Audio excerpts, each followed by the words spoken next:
Something completely different. Good afternoon. I'm speaking to you live just outside I like to think balding is just God's way of saying, now let's see you get laid. Is it true that if you don't use it, you lose it? What I'd really like to do is put the greatness of this man in perspective. The hair loss community has a lot to be thankful for, having you as a spokesperson. You mean you just call this guy up? About life and about reality. And now, America's #1 reality radio show for men. Live from Los Angeles, it's Spencer Kobren's The Bald Truth. What's happening, Joe? How are you, my man? A whole lot. Oh, I'm doing peachy. How are you? I can't complain. Can't complain. Had a really good show, UK show this afternoon. Had a really strong caller who, unfortunately, everyone's just so fucked up by this field. I know I come on with the same shit week in and week out, but I mean, who else is going to do it? I don't know, actually. Everyone's like, reviewing other people's hair transplants. I know you do that too, or talking about this doctor or that doctor, or talking about this product or that product. But God almighty, the number of people who are continuing to be fucked up every day, it's of a magnitude that it's as though it's being completely ignored. Hitherto unseen before.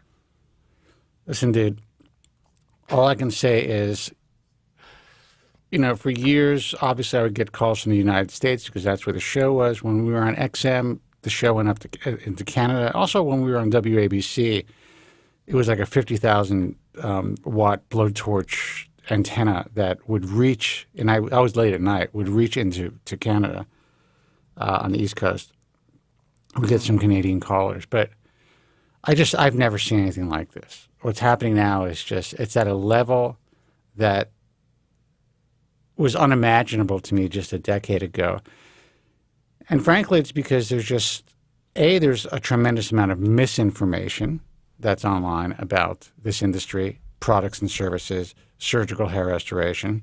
And there's also a level of, I guess, real information, people who are trying to provide information, which brings this into the sphere of those who might not have ever thought about or contemplated having surgery or doing something about their hair loss. So they may find some decent information from an influencer or someone who's on, one of the YouTube channels, God, I'm old, YouTube or wherever, and then not really focus in on what they're saying, but be like, wait a second, this guy looks good. Let me go find a cheap hair transplant. Yeah, that's what it comes down to. So I can't necessarily blame all the misinformation out there. It's just there's really no reasonable way to hurt all these cats. All the people that are out there who are providing information and content on hair loss, I believe should all be on a similar page. I believe that they should all, understand what the true standard of care is, what products and services actually work, what to sell and what not to sell. But it's all over the fucking place. And everyone's just trying to make a fucking buck. And there's nothing wrong with that. But you can make a lot of money. It's harder, it's more difficult, by exposing people to the reality of this industry and not selling out. You don't have to sell out to make a lot of money. And there's a lot of ways. Work. It's so much easier to sell out. Like it is. Like I was talking to someone that has their own website that will go unnamed in the industry. One of the good guys, and he was telling me about another person or another site in the industry where it's a direct competitor, but just up until about a year ago, it was nothing but scammy, cheesy advertising that was on the guy's website. And he was saying that he thinks that the guys kind of cleaned it up a little bit, but in the beginning, it was all the scams, like all the online scams that are out there now. This guy was pushing them, and it kind of reinforces it's lazy and it's easy, because when you're first starting out, You don't know any better. Like, you don't know what ethics means when it comes to this industry. But I have to disagree. How can you not know any better? It's just easy. I disagree with that aspect of what you just said, because when I started out in this field, I chose to learn everything that I could about this and expose it for what it was and kind of give consumers and hair loss sufferers like myself the opportunity to get the truth, hence the bald truth. It's a lot easier. A fraction of the if it was even a fraction of how easy it was for you, for anyone else, there'd be 37 other bald truths out there. That's the way I look at it. Like, it's not easy to see. Well, I'm not saying that it's easy. I'm saying that it's possible. It's possible, but that means you got to work for it. Most people have to work to understand what works, what doesn't, what's sleazy, what's not, and they choose not to. It's laziness. That's why I look at it. What I notice is, and I've been doing a little bit more research this week than I have in a very, very long time, basically because of a conversation that we had, also because of last week's program. And I notice that the vast majority of stuff that I see online is usually put up by someone who may have been involved in the industry on a personal level, that, had a hair transplant. And you've probably told me this a million times, but I don't listen to you half the time, Joe, so I apologize. Are we married? What? No, but I will say that I see some channels and some resources that evolve in time. Once they realize, wait a second, I got fucked up. I didn't realize I was going to get fucked up. So now I got to get fixed. And I'm going to tell people that, I got fucked up. So I don't know if they apologize that they've sent people to, essentially into the lion's den. I don't think I've ever seen that. No. But they admit that they've been fucked up at some point after possibly hundreds of people got fucked up because of them. And then they go in a direction of repairing themselves or buying a product that actually works and then discussing that. So I've seen the channels and these platforms evolve. So I think that's a positive thing, no? It is a positive thing, but I heard something recently that was disturbing, that one person I thought was and I haven't verified this, but one person that I think could be put into that classification of having improved over time. I heard that they wound up offering a contest where you get a free hair transplant at some place in Turkey. So I don't know how recent that was, and it may have been early in this person's career. It could have been recent. I don't know. But it just kind of made my opinion go like this. Here's how I feel. Look, I'm in no position. I'm in no position to judge anybody. I felt this way my entire life. Sadly, in my career, I've been judged by everybody. Because I came out swinging and telling the truth about this industry. So there has been, constant, or at least for the first 15 years or 10 years, ad hominem, that's a tough word for me, attacks on my character and, all this stuff, all from within the industry, which a lot of people don't realize. And it was fucking nuts. And so in a way, I kind of understand why people are almost afraid to tell the truth, because you have to have a really thick skin to succeed in this field and also to make money telling the truth. But, the whole giving cosmetic surgery as a prize is never a good idea, man. Never a good idea. Even providing access to free repair work or pro bono repair work has never been a good idea. It always backfires to some degree. Free is not good in this field. I can confirm that. So at Rob Hellner, it's Crystal Skull Vodka from Dan Aykroyd, his brand. It was given to me as a gift. He's asking about the skull right here. He's asking about what's this on my speaker. So, the reason I'm doing just kind of trying to switch our shots, which I'm not used to doing because it takes a little bit of work, is I was advised by someone who took a look at our program, who basically from another platform, that it might be advantageous to, as we grow, to start doing these one-shots, I guess like Joe Rogan does. And I'm just like, oh, shit, man. I run the whole thing. He just gets to sit there and talk, man. I know. He's got people doing it for him. So I have to answer the calls, run the board, deal with the, streaming the fucking thing, deal with, talking to you and paying attention. Actually, I love paying attention to you, but then I'm dealing with the phone call and, it's a whole fucking thing. Now I got to do this? It's a whole fucking thing. It's a lot easier just to sit here and do this. That's how I feel about it. Why was the suggestion doing a one shot? For segments, and also for whatever reason, this particular person who's been in the industry for a long time, at least in the video streaming aspect of things, there seems to be an aspect of, he called it professionalism, like we're both sitting in the same studio. And I'm like, but we're not sitting in the same studio. He's in Canada. I'm in Los Angeles. That's what's so cool about this. And it is.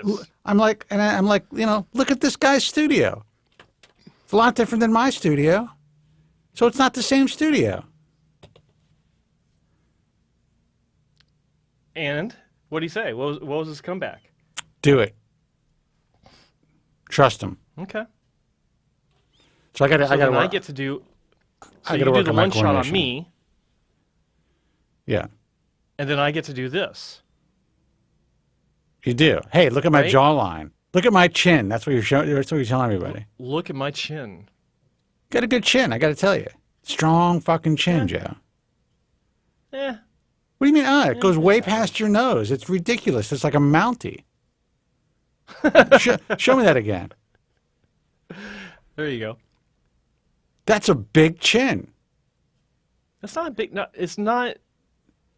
It's not Jay Leno. Thank God. Well, no. It's a big chin in a good way. It's a strong, manly jawline.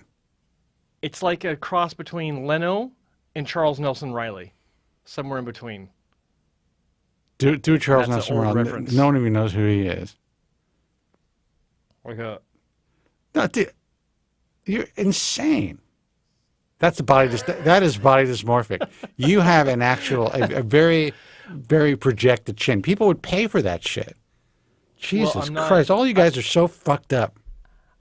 But I don't want to do anything about it. So. What are you going to do about it? What would you do?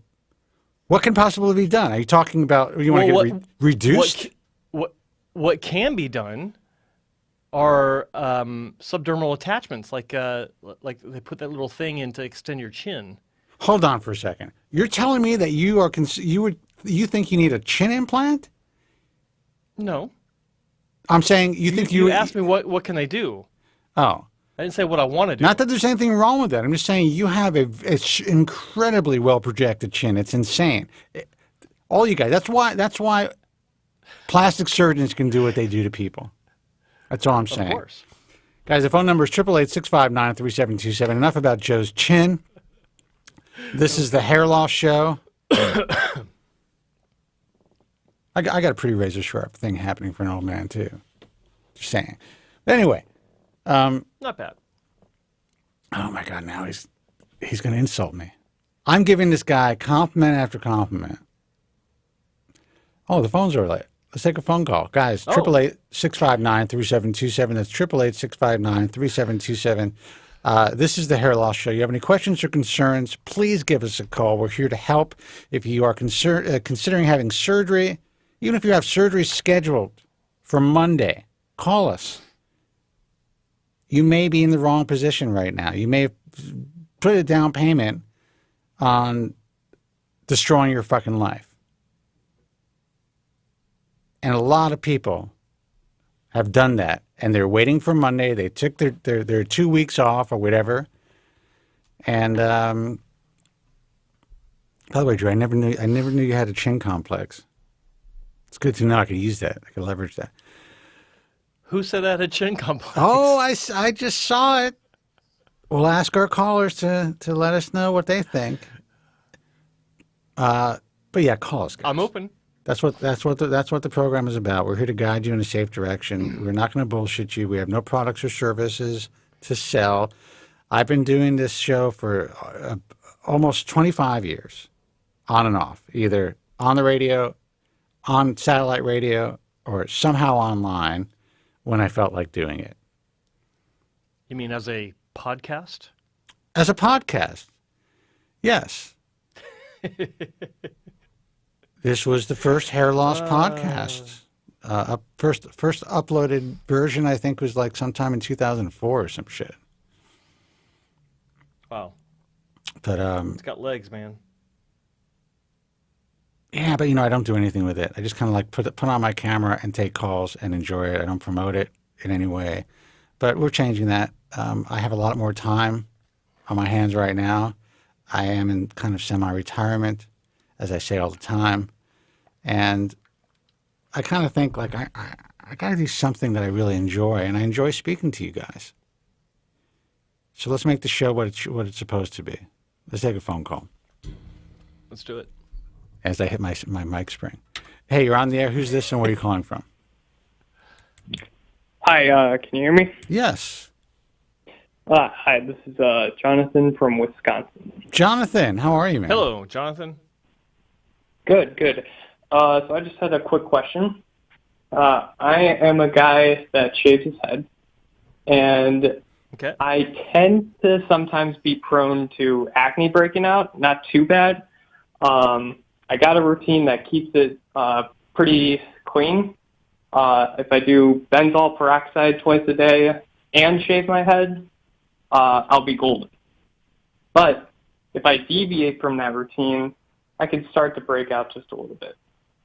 The reason I'm asking you two this is because I've heard that anyone who has any type of acne on their skin shouldn't get hair transplant while they're breaking out. So, since people suffer from that, I guess that's the word you want to use, and they got to clear that up before they go in for surgery, I figured one of you two might have some advice on how to get my skin a little more permanently cleared up. Yeah, absolutely. Most better clinics will turn you down if you do have a breakout of folliculitis or some sort of acne on your scalp. But I need to ask: Have you been to a dermatologist to talk to him about this or her? I have not. Sorry? I have not. Sorry. You have not. Okay. Well, that would be the first thing to do, because if you're considering a hair transplant, it's up to you to get your scalp in the healthiest possible condition, and your breakouts might be treatable in a different way that's more permanent, as opposed to what you're doing, which is kind of like almost like a Band-Aid solution. Like every time you're shaving your head, you coat it with what was it, benzoyl peroxide? Yeah, but that's done separately from shaving my head. I'm sorry. Okay. It's an over-the-counter. Right. And are you using a razor to shave it to the skin, or are you using clippers? Razor. Okay, so it's a full-on real shave. Got it. And this is a fresh razor that you're using every time, or are you reusing one? I use a safety razor, and I change the blade out every 3 shaves. So it's pretty much fresh. Okay. All right. Well, yeah. I mean, it seems like it could be more of a ingrown hair issue, a folliculitis issue, just from that a lot of people have when they're shaving their skin anywhere. Just hairs getting trapped as they're growing through. Does that seem to be the case, or is it an actual acne issue? It's an actual acne issue, and I know for a fact for 2 reasons. One, I've just never gotten an ingrown hair, probably because I use a single-bladed razor. 2, I've had this since before I even started shaving my head. Like all the way back to my teen years. So Okay. I definitely have a history of this. And is it other parts of your body, like your face or your arms or shoulders or anything like that? The only place I tend to break out these days is my back. Okay. So yeah, just my head and my Okay. back. I think. Well, I think that I think that's the best thing to do is go speak to a dermatologist and just get a better handle on what's going on, and see if they have any ideas on how you can treat this prophylactically as opposed to in a reactionary situation like you are currently, or that's what it sounds like you're doing, and get that down pat. Like get to the point where you know that that your scalp's in good condition. But the other thing is you're going to have to let your scalp grow out anyway, or your hair grow out, if you're going in for an assessment for a hair transplant. Because if you keep shaving your head, they can't make an assessment, or they shouldn't be able to make an assessment. So you're going to have to let it grow out anyway, which might take care of the situation itself altogether anyway. I am not planning on that. I really like the look for me. So I just mentioned hair transplants because I figured. So you're not going to get it. You're not considering getting a hair transplant. No, not at all. Okay. So then. Oh. Why are you calling? Like I said, I figured. I'm just kidding. I'm fucking with you. People who get hair transplants have to have completely clear skin. One of you might have advice on how to clear up your head. Nothing legitimate, because number one, we're not doctors, but number two, this is sight unseen, and it's best to just talk to your dermatologist about this. Gotcha. Yeah. All right, man. Well, listen, I'm glad you're not getting a hair transplant. I'm glad you're happy with the idea of living your life with a shaved head, and you're comfortable in your own skin in that respect. No pun intended about the skin. But what I will tell people who are in a position, who are dealing with what you're dealing with, who want to get a hair transplant, obviously that was a good question. I think Joe provided the best answer that he could, not knowing, not being a dermatologist. But yeah, man, you cannot have any inflammatory issues when you are considering hair transplant surgery. That shit's got to be on lockdown. You have to be all healed up before you even consider, in my view, especially if it's excessive. So, man, we appreciate the call. I think it's a really good question. And again, I'm glad that you have been able to get past your hair loss. Yeah, thank you. And I just wanted to reiterate, I look completely normal doing my routine. I was just wondering so I can be able to have the freedom of not following an exact routine. But yeah, I appreciate the answer. All right, man. Good luck. Yeah. Take care. Take care. Bye-bye. Bye-bye. Phone number 888-659-3727. Let's see who this is. Hey, you're on the air. Who's this and where are you calling from? This is Jawad from Houston. Hey, man. You said Jawad? Jawad? Yeah, Jashiki in the chat. What's happening, man? What's up, Jashiki? Dashiki? Good. Thanks for taking my call. Sure. I had a question. I have a surgery scheduled in May, and so flying on Sunday and Monday and Tuesdays, I guess the session, possibly Wednesday if they find out they can use enough grafts. My question is, when would be a good time to fly out, right? I could stay as long as I want. Where are you going? Where are you flying? Give us some background. What's going on? How old are you? Tell us your story. I'm 37. Okay. I'm 37. By the time I go in May, it'll be about 6 months that I'll be on finasteride and minoxidil, and I'm going to HLC. Okay. And I guess so. I'm flying their economy. I'm flying back business because I'm using miles. So I was like, I might as well enjoy it, because I want people not bumping into my head, and I'll probably it'll be better in business so I can lay back and be comfortable. I'll have a neck pillow, but I'm guessing that'll probably be a waste if I just fly back the day after they remove the bandages and everything. So should I stay longer? Because I understand day 3 or day 4, your head swells up as well. So would that not be a good idea to go at that point? So either stay 1 or 2 days or like a whole week? To me, if you have the opportunity to stay, then I would want to be as close to my clinic as possible for the first few days after surgery. So if you do not have to fly out, just based on that alone, based on being able to be seen, dealing with any potential complications, getting your hair washed the next day at the clinic, giving the opportunity for the physician and their assistants to take a look at their work and to see if anything, if everything is going well. And there's also the issue of flying. If you are dealing with swelling, there's no doubt when you are 30,000 feet in the air that you have the potential of having even more edema. I'm not saying your grafts are going to pop out of your head, but it's happened actually the day when people have flown the next day. I'm sure. Did you tell me that story, Joe? Or was it? No, I did not. I've never heard that. I've had that question before. Maybe it was Specs. Never contradict me on the air. Go ahead. The when you fly though, there is a pressure blood pressure change. Also. But it's actually a lower amount of pressure because they adjust the pressure inside the cabin to be equal to roughly 10,000 to 12,000 feet above sea level, even though you're about 30,000. And but you still are prone to edema, both in your legs, your face, and everywhere in your body. Exactly. But it won't cause, like, I've never heard of anyone having a problem from it. But to jump on what Spencer said, I agree that if you can stay a week, because traditionally if you're going to have any sort of swelling, facial swelling, it'll start on day 3 and end by day 6, depending on the severity. But that's pretty much the rough estimate of what you can expect.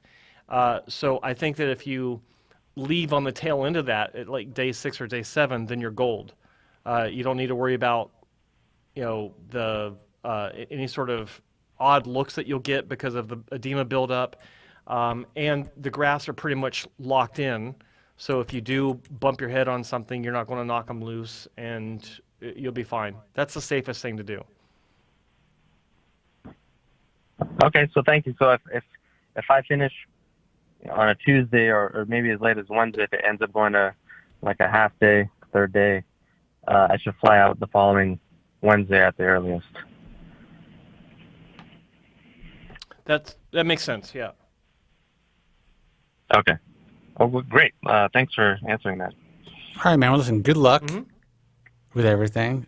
And, take your time. If you're not in a rush, if you don't need to be back at a certain point, or, if you have the opportunity to take a week off, enjoy that. And, stay as close to your clinic as possible. All right, man? All right, will do. All right, good luck. Thank you. All right, take care. 888-659-3727. Let me hear you speak, Joe. Check 1 2. Check 1 2 3. You have no echo coming in from this side. It's possible that the Rob stream. Miller says I have a bad echo on the stream. I mean, you have a little bit of an echo always, but it's not a bad echo. You're telling me that now? There's always an echo? You always have some issue with your audio. Now, sometimes there's loop echo. Sometimes it's major feedback echo, like a major echo. But you sound pretty clear. It's as good as it's going to get. And now everyone's saying no echo. So okay, strange.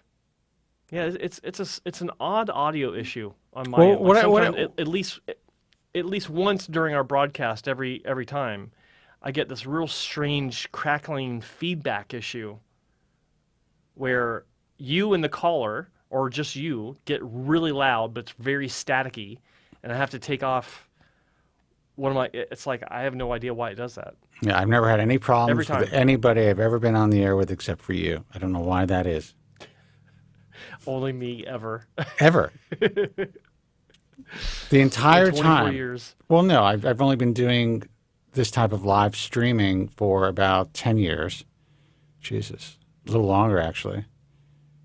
You know what? The only time we ever started having problems when we got the same software.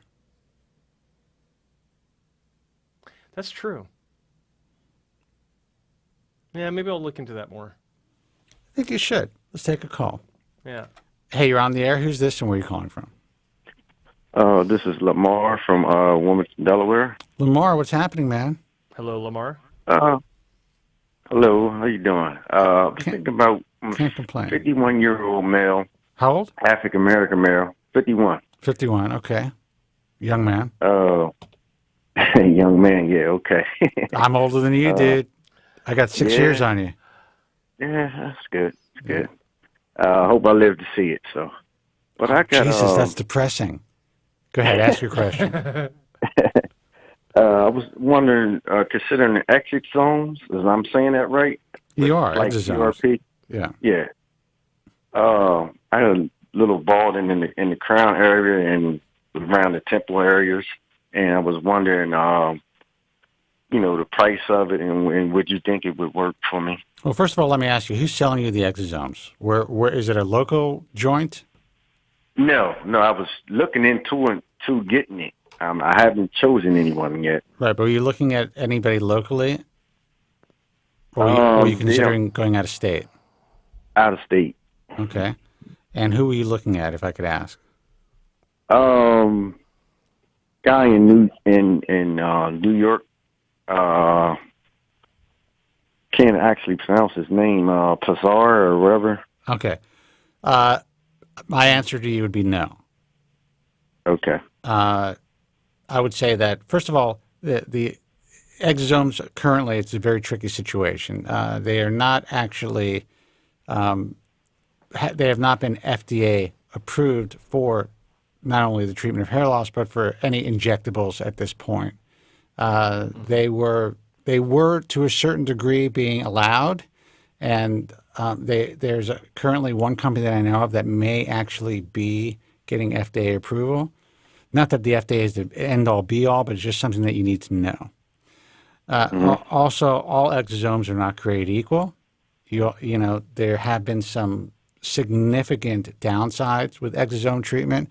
There are a couple of companies that have had some real success when it comes to hair loss.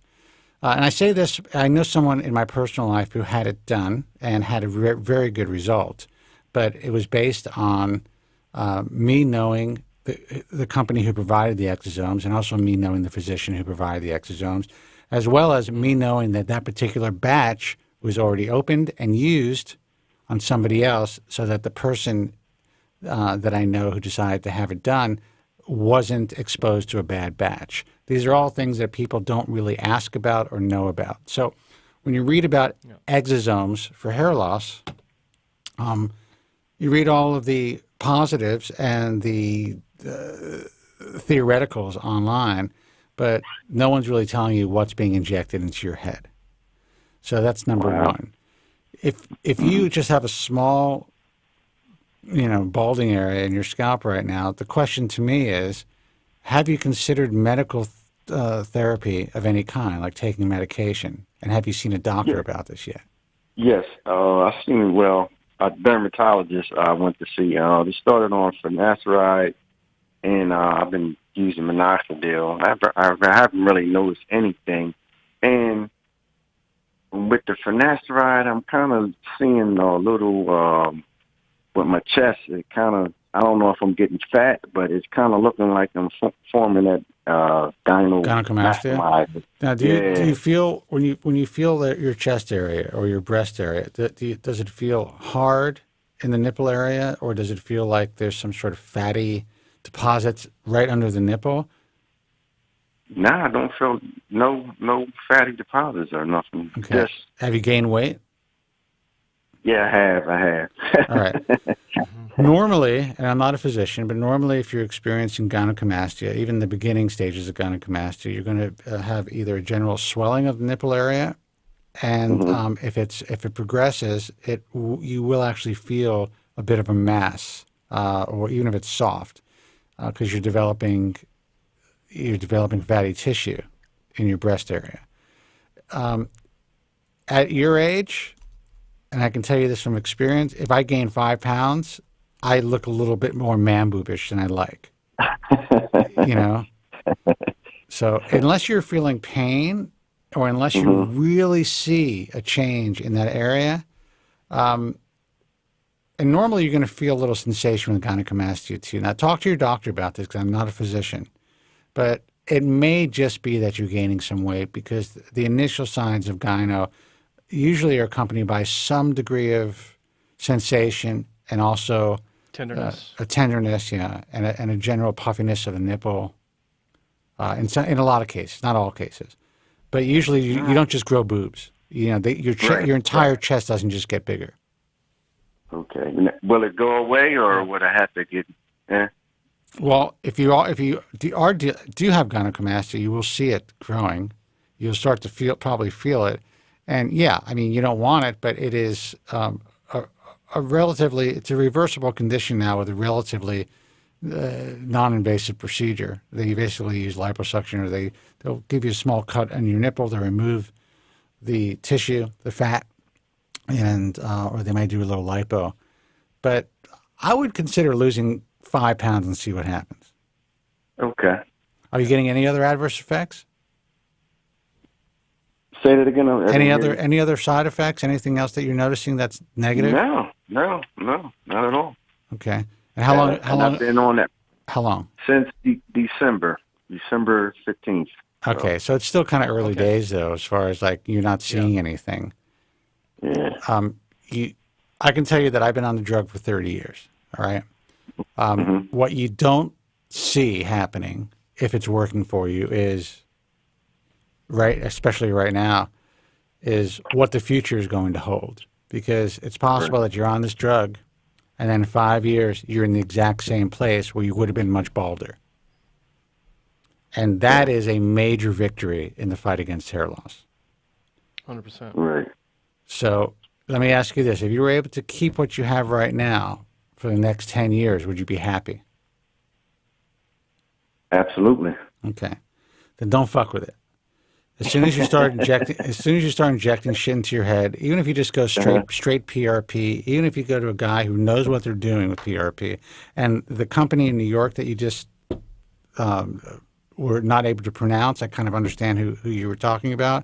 I am not a particular, I don't even want to say that. I have to kind of watch just in case he knows who he is. But I have not seen a lot of great results coming out of that particular clinic.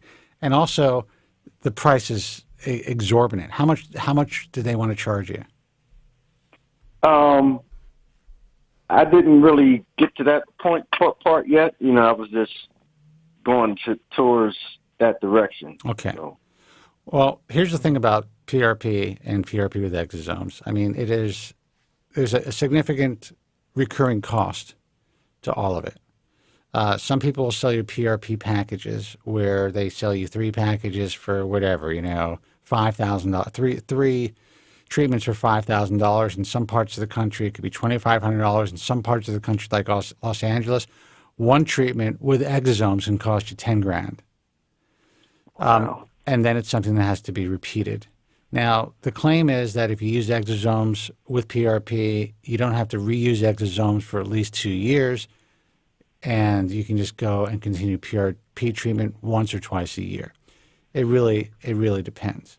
I'm a fan. I just want to make it clear to everyone who's listening and you that I'm a fan of the right PRP, and I've known people who it's really helped, but it doesn't help everybody. And if you're in a position now where you could feel comfortable in your own skin and you're not, you're treating yourself with medication that could slow the progression of your hair loss and you just started, I would wait. Because you're not going to grow your hair back from PRP or exosomes in the next 6 months. It's unlikely, Correct. Even if it worked. Mm-hmm. So if you wait another 6 months on this medication, you may actually see some regrowth. And at the very least, you'll be able to assess whether or not you've gotten worse. Mm-hmm. Good. Does that make sense? Yeah, makes a whole lot of sense. Okay. Just don't waste your fucking time and your money, man. Right. I mean, I'm not saying that exosomes don't work because I've seen some really impressive results with the exosomes from the right company. And I know for a fact that PRP works for if it's the right PRP.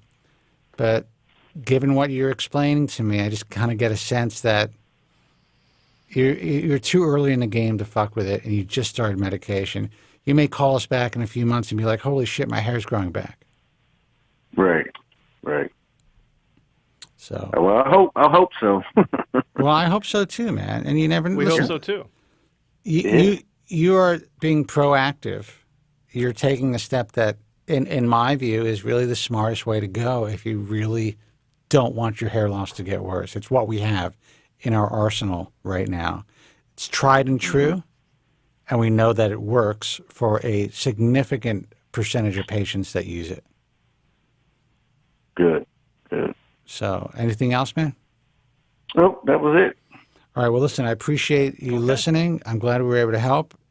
And good luck. And again, don't jump into anything, man, because you end up spending $20,000 on bullshit. Right. All right, man. Good luck. All right. Thanks, guys. Thanks for the call. Take care. No problem. Bye-bye. Bye-bye. I didn't let Joe get weird and edgewise. That's fine. That's fine. It's enjoyable to just sit back and listen sometimes. I know it it is. Very is. calming and soothing voice. Mellifluous, I've been told. Mellifluous. I can't pronounce it, but that's what they say. Guys, the phone number is 888-659-3727. Now, that's a call that kind of reminds me of the old bald truth. They're talking about the here and now. They don't want us to focus on all the future bullshit. And I'm not saying it's all bullshit.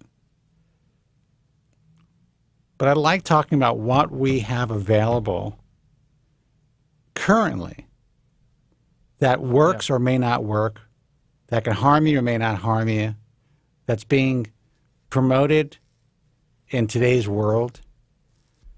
We could talk about all the future stuff. I mean, you just put up, and we discussed this because people want it. So I said, all right, we'll do it. We have access to everybody in this field who is working on potential treatments and cures coming down the pike. We have access in a way that most people don't. If you listen to a normal interview, everyone is just like, thank you, doctor, for coming on board, and they're all essentially praising or trying to make the person being interviewed feel great about, doing what they're doing. I understand, and so do you, Joe, but I really understand how the field works, how academia works in this space, how most of what you see out there is just press release journalism that people run with. Yeah. Most people in academia who are involved in these studies, whether it's Columbia, whether it's University of Pennsylvania, they need to get a certain amount of press out there so they can continue to get grants, to continue to run their labs, to continue to pay their staff and themselves in some cases exorbitant salaries, in order to work on something that may never come to fruition. And there are countless examples of that in this space. I think the one difference is, and one reason I wanted to have Jeff Hamilton on from Stemson at the Global Hair Loss Summit, is that this is the first company that really got some serious outside funding. It's not self-funded like Adirond's was. That is what piqued my curiosity. And then when I took a closer look, I'm like, you know what? There are some big companies who are willing to take, and it's a relatively small risk right now, but they will raise more money. It could get up to $100 million or more in the coming year. Like, it's already more than anyone else in this space has gotten as an outside investment. So there's a lot involved in that. 100, that'd be great. There's really great marketing involved in that, but there's also an initial proof of concept that has caught the attention of people who want to make money. Not that they want to cure hair loss. I mean, I'm sure Stemson does. But investors want to make money, period. Yeah. And it's not like, I remember when the robotic company was trying to get investors initially, and they were going to users, doctors, to invest. If someone comes to me, which companies have, and says, hey, Spence, invests in our, we got this thing, we got this robot, we got this device, whatever it is, for $1 million, you'll get these many shares. I'm like, that's a bad investment, in my view. You wouldn't have to come to me.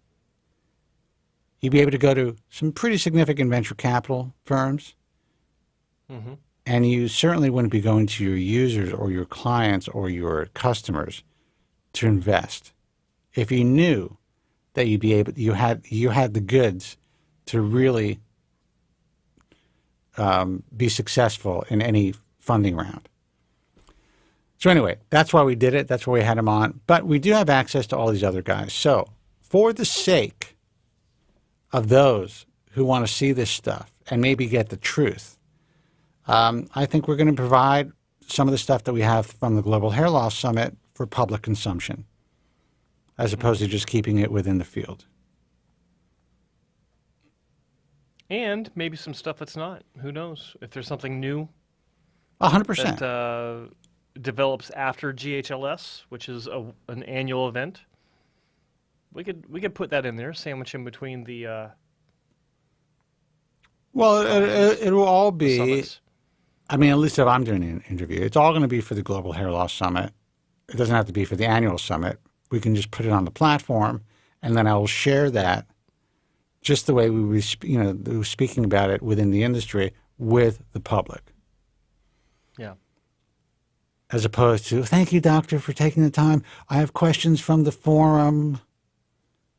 I mean, that shit, I've heard that shit for years. Sit there on camera just nodding along. Yeah, but that's what I've seen, It's like, it's just, and I look at it and I feel bad for these guys because people are like, we're all waiting for the cure. And it's all just fucking clickbait. That's all it is, in my view. So let's get some real facts out there. And I'm not saying that every site that provides this information is just trying to get clickbait, but there are plenty of that too. There are some guys who are really into it. Oh yeah. But anyway, I'm jaded. I'm just jaded. Sorry, guys. Let's take a phone call. Hey, you're on the air. Who's this and where are you calling from? Hey, this is Bruce. Bruce. Houston. What's up, buddy? Bruce. Officer Bruce. Hey. What's happening, man? Yeah, I'll make this quick. I got a couple of deals I wanted to ask you. I got a couple of cold beers waiting on me. So good for you. First, I'm going to go up to Plano next Friday on the 18th to Dr. Yaker. I'd finally filled out all his pre-paperwork on the computer online. Did everything, sent my photos, sent really good photos actually, and then I get a deal back from his I don't know who she is, Deanna or whoever, but she had said something about he can do 2,000 whatever, blah blah blah in the crowning area. But along with the photos, they ask you to send your concerns and issues and all that. So I was in detail and I talked about the part down here in Houston you already know about with the stretch back and stuff around the ears and all that, where I wanted some of the donor area taken care of. Yeah. And so I'm like, that wasn't even addressed. And I'm like, so we're talking on the phone and I said, well, hey, why don't I just come up there? She goes, well, you realize it costs $150? I go, I don't know. I do not care. Just let me pay my $150 and come up there so he can see me in person. So I finally got that taken care of. So I'll be going up there this next Friday. Oh, good for you, man. And okay, good. Yeah. So I just did that. Yeah. So that was the first thing. And so, that way he can see me in person and he can just say, hey, this is what it is, and it is or it's not. You know what I mean? One way or the other at my age. Yeah. So I think he should be pretty candid with you. He's a good dude. Yeah. Oh, I know he will be because I can tell by just the night and day difference between what I've been to here and down here and going up there. I can tell just already dealing with them how it's run like a fine-tuned machine up there, and it's run like a medical practice. Yeah. It's from what? It's run like a real medical practice. Right, exactly. So the other thing is, I just caught your your clip that you put on there about this Jeff Hamilton guy, and I heard I just tuned in, so I heard a little bit about you, Spencer, talking about this stem cell stuff. Yeah. So, I mean, is this something that is? Are you saying this? I mean, is this something I should wait on, or is it just something that? No, you shouldn't wait on it. But I can tell you that there's a lot of cynics out there, and I'm the biggest cynic, and I'm sure that there are people who are going to be viewing these interviews and being like, it's the same old shit. In a way, it is the same old shit because we've been talking about this type of stuff for a long time. But they actually have the money to move forward, and they have the investors who are. They don't want to wait 10 years for their money to come in. Let's put it that way. They don't want to wait 15 years for this to happen. They are moving into trials with pigs. I can't speak about some specific stuff that I've been asked not to talk about. But I have to say things look better than I've ever seen them when it comes to the cellular regeneration of hair. Moving into pigs, or they already started with pig trials? I thought that's what I gathered from that they already started. Well, they're let's put it this way. There's stuff that I can't say. They did start, but they are moving further into it where they're actually going to be able to see, from what I remember, hair cycling to the point where once they get to that point, they're going to go to human trials. Well, see, I'm like you, Joe and Spence. Where I'm, mid-50s. Well, not Joe. Joe's a little bit younger, but I'm just saying. So, I mean, this might be something that my our sons would, in their 20s would be benefiting from 20 years from now or something, probably. I'll be benefiting if I'm 20. I don't care if I'm 75 years old. I'm going to get the shit done. But do they actually deserve it? Like, would they actually appreciate it? These millennials, man. Like, I don't know if they'd appreciate it. I don't know if they should have it. I think it should just be. Look, by then they're if you're 35 and older. Listen, by then all their heads are going to be tattooed in blue. So they're going to be fucked anyway. These young guys nowadays, they go into a company and they want all the weekends, holidays, and all the high pay and everything. They don't want to put the seniority, the time in to pay their dues. You know how that is, and they cry when they don't get their way. Yeah. So that's these young guys. Yeah. Well, there's two types of young guys, honestly. There's some young guys who I've met who actually, I'm in a place where there's a lot of entrepreneurs. Let's put it this way. Where the studio is, there's a lot of young entrepreneurs here as well. Guys who are in the pot business, guys who are in the, they're like YouTubers or influencers. The hustle that these guys have, and some Bitcoin guys, is unbelievable. So there is a segment of the younger population. What's the generation below millennials, or next generation? What is it? Generation Y, or what generation is Y or yeah. Z? Yeah.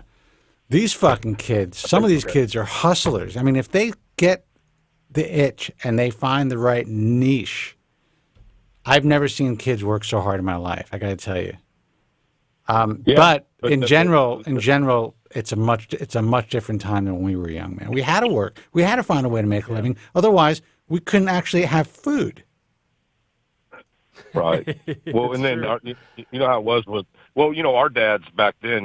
When you're 18, they tell you, "Hey, you don't live here anymore." Hey, I'm proud of you. Graduated high school, whatever. But you don't live here anymore. Military, college. That's what I was offered. Yeah. So these young kids now are living. 25, 30 years old, getting enabled. And what you just described, Spencer, about these hustlers, these kids, that percentage is still pretty small, though, in that group. It's not a large percentage. Most of them are screwing up. It's small. Absolutely, it's small. Yeah. Yeah. So, but yeah, it's going to be interesting how it goes and everything. So, well, I would say that, as far as you're concerned, I think you're making the right move by seeing Dr. Yaker in person. You want to get a real assessment, and he'll be honest with you. That is my hope. I mean, based on all of my experience so far with speaking to his patients, and he's a super nice guy. And he's really skilled as well, and he's young, so he just comes from a different place where a lot of the older guys now, in my view, are becoming kind of more desperate. Because the industry is just becoming so saturated. Some of the younger guys who kind of got in it at the right time, who've built a really good reputation, they're not working out of fear. if that makes any sense. And I think you experienced something that wasn't that great, and maybe what you experienced was from an older guy who ended up, beginning to work a little bit out of fear. And you know what? You just said it. You couldn't have said it more perfect, Spence. You weren't. You're not even in the scene with this, and you just had the two key words of the night: desperation and fear. Yeah. And that's exactly what at 55, I'll be 56 at my age. I picked up on that, my instinct, my street smart so quick that it was just, it's sad because the guy can still do some skilled work in the hairline, but yet those two fear word and desperation is key factors in what's going on out there. And I'm sure it's going on, like you said, with a lot of older ones too. Well, it is. And you have to understand. Yeah. I've known most of these guys. I started so young in the industry that I'm kind of like at a point where I can watch the new guard come in and help them along the way, and I'm still relatively not young, but I'm still I'm still in a good position where I can make that happen. And what I have noticed is over the years, at least financially, while and I'll just speak for myself, Joe, but while I have, worked hard and I have, invested and saved and grown, I mean, these guys it was like they were going to it was like payday for them, and they were going to the whorehouse and getting, Ferraris and all kinds of shit. And they have no money, they have no reserve. And these guys are like in their 50s and 60s. Right. And they made a lot of fucking money. Yeah.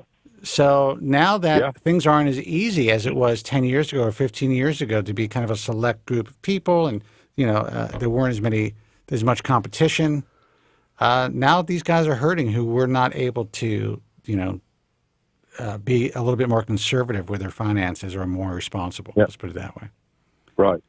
And you know how it is still with hustling human, here. Yeah, and human nature-wise, I mean, men, when they have a certain lifestyle, it's hard for them to cut back and budget and do things, they want to still live that same opulent lifestyle. And so, hey, but just real quick, I'm going to get off the phone. So the new Shiba crypto, you can go buy at a fraction of a penny. You can go buy millions of shares. And I really feel like in about 5 years, I think if that one just goes to a penny or a nickel compared to Dogecoin, I think that would be a good investment. So I just wanted to throw that out there. I appreciate that. You never know. I was like really hedging on all this crypto stuff for a long time, and now my guy is telling me that there should be a certain amount of your portfolio in it just to play around with and see what happens. So I'll check it out. I'm going into airports and liquor stores here in Houston and airports and everywhere, and I'm seeing cryptocurrency machines all everywhere now. Mm-hmm. And so, and now I think you can use Dogecoin to buy Tesla, and you can.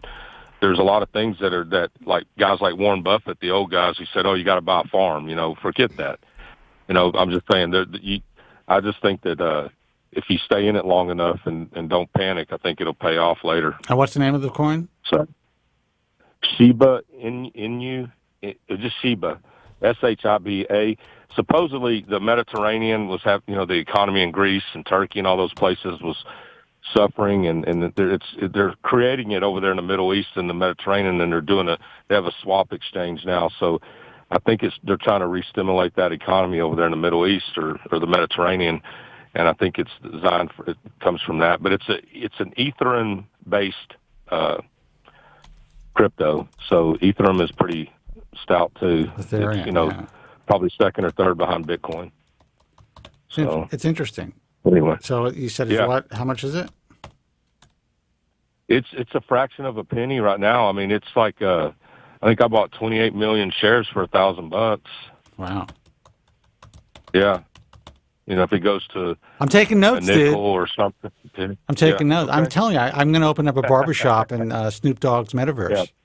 Well, I'm at the age now where, I've got a great, Snoop Dogg, I've got a great retirement, got everything going, but hell, $250,000, $500 extra $1,000 when I'm 60, 65, hell, I'll take it. That's a good little investment. Absolutely. You never know, man. 100%. Yeah.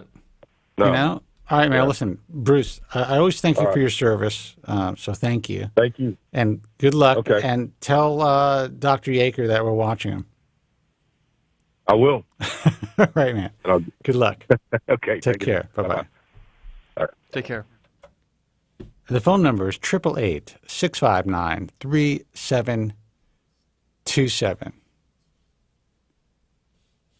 Where's your jaw shot, dude?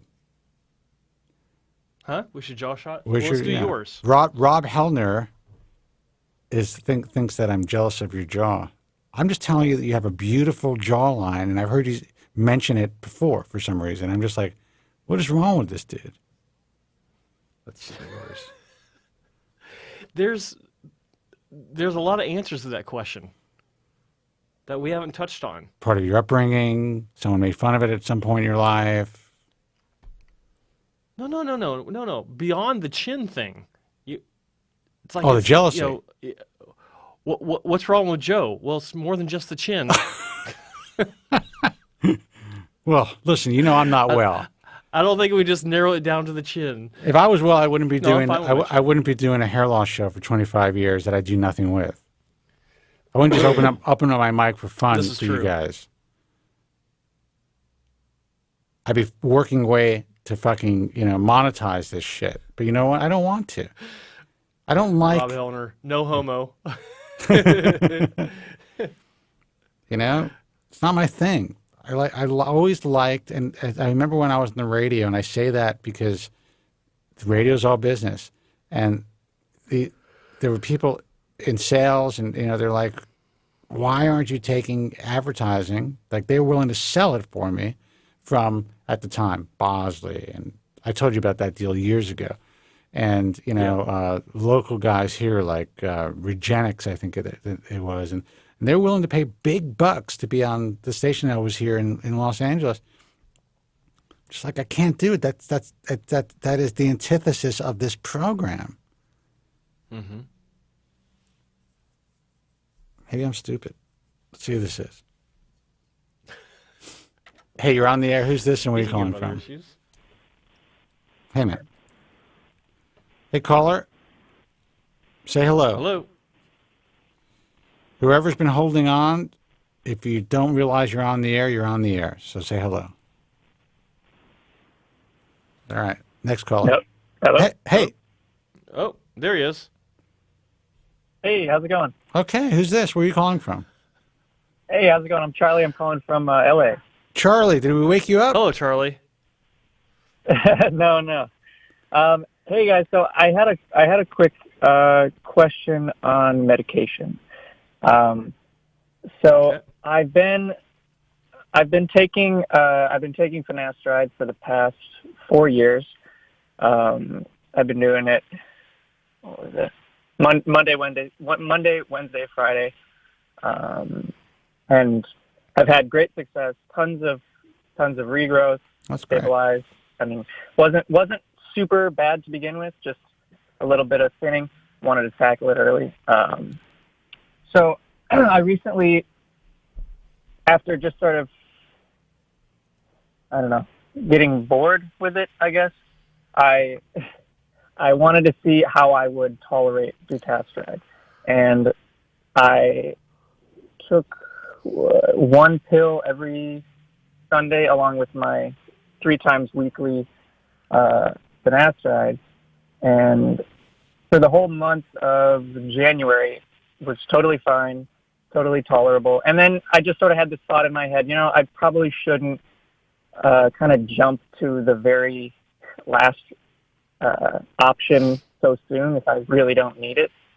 So I kind of just weaned off of the dutasteride, and then I thought, well, maybe I'll give Finasteride daily a shot and see if that kind of switches things up, see how that feels, if there's any regrowth from it, because I was just a kind of a hyper responder in terms of regrowth. Let me stop you for just a second. So, come on. So you're saying, hang on. So you're saying that you were taking Finasteride, and then all of January you started to take dutasteride every Sunday, and now you're switching it out to daily Finasteride. all within the past 6 weeks. What I'm trying to figure, the reason I said spit it out is like I want to know what happened. Now everyone's on the edge of their seat right now. Yeah. So, I did have a bit of a reaction, mainly in the nipple region. Wasn't no lumps or anything, and wasn't like sensitive to the touch, but I did feel this sort of like burning sensation. And I've done so many things in a short period of time. It's hard to know. It was only a burning sensation when you'd lactate. That was after. That's so wrong. But aren't there lactating male emojis now? Oh God. Maybe. Yeah, I think there is.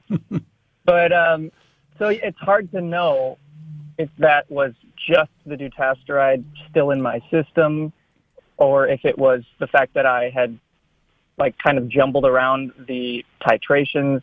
But either way, I've stopped everything for like a couple weeks, and it's starting to feel better. And I'm just going to hop back on the normal finasteride when this is kind of totally feeling better. But well, first of all, that's a very interesting story, because in my mind, you've basically said, or you did say, you crushed it on finasteride using intermittent therapy. You had no problems. Everything was great. And then you just kind of got bored and said, let me try something else. Let me fuck with my hormones. Let me see if I can fuck this up. Let me fuck with my hormones even more for no reason. It's the hair greed. Hair greed? No, you just said it was boredom. I mean, boredom. I guess boredom on top of like this is great. It's sort of the new baseline on finasteride was like, can I go even further and, make this even better? Listen, okay. I understand that. I get it. I have been advising people for decades not to do that, because it usually never ends up good. Mm-hmm. If it ain't broke, don't fix it. Do I want to paint my bald spot every morning? Not really. I'd rather not. But that's where I'm at. Yeah. And it's not going to get any better. At least unless I try to switch something up and hope that I can improve things a little bit, I'm unwilling to lose what I've saved for the last 30 years. Mm-hmm. Yeah.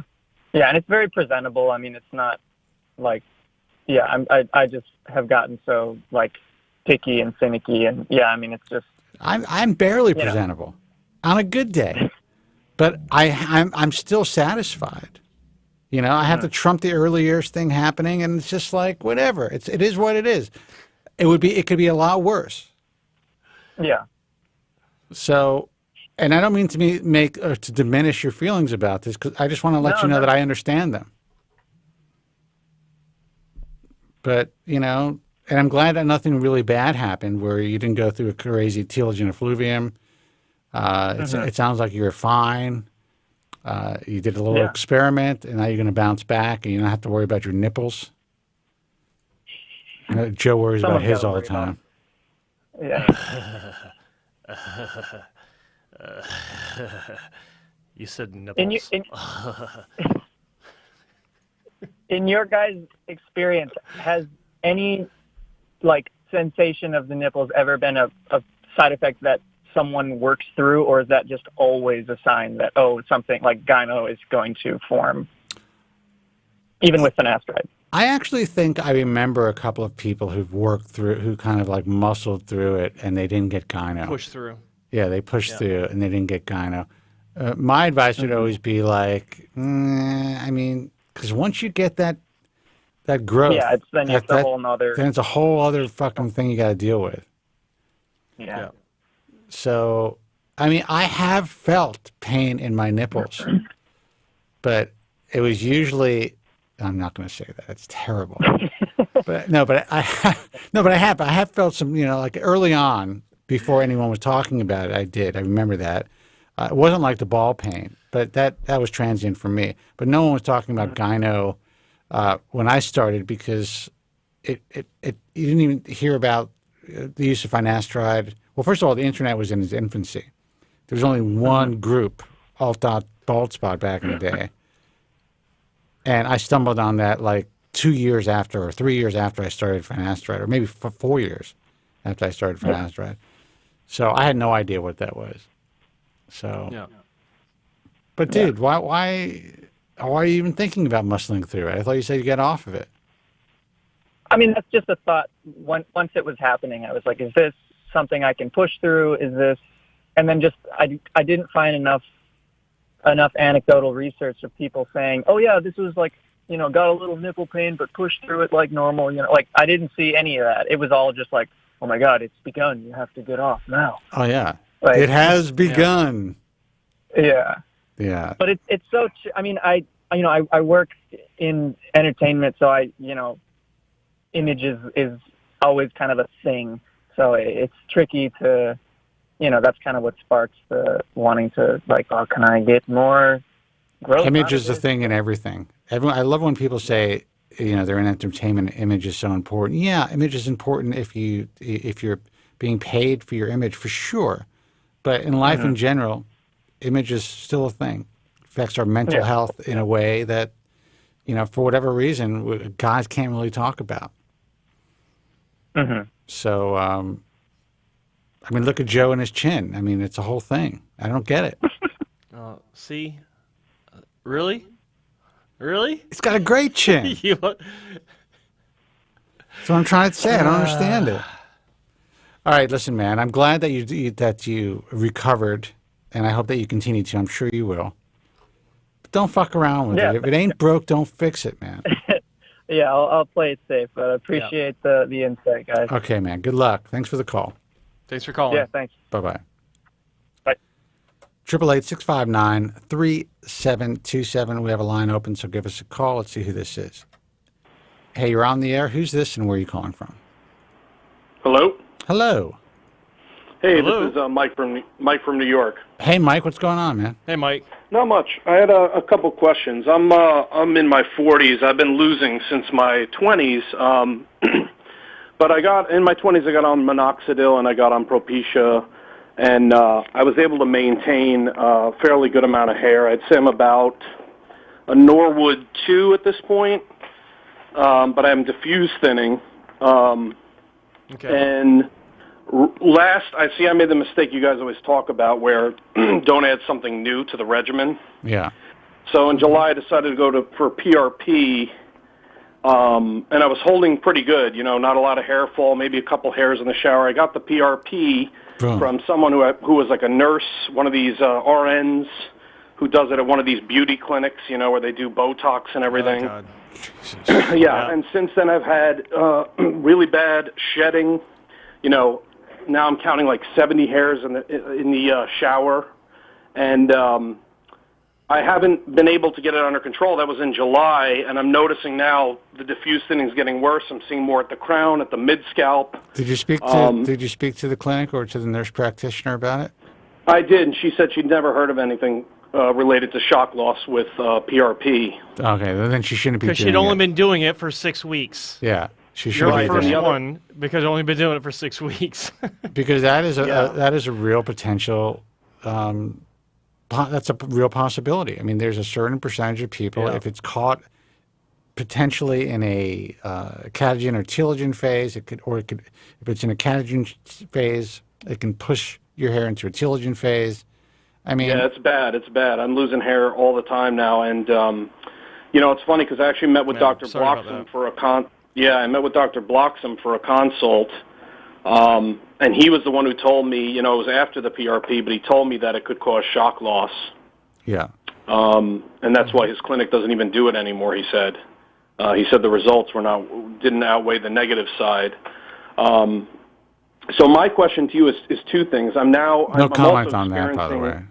Go ahead. I'm experiencing severe itching all over the scalp, even in the donor area, which was very strong. And I have an appointment with a dermatologist in a couple weeks. Bloxam does not want to do any surgery until whatever's going on with my scalp is under control, which is understandable. Yes, that's very responsible.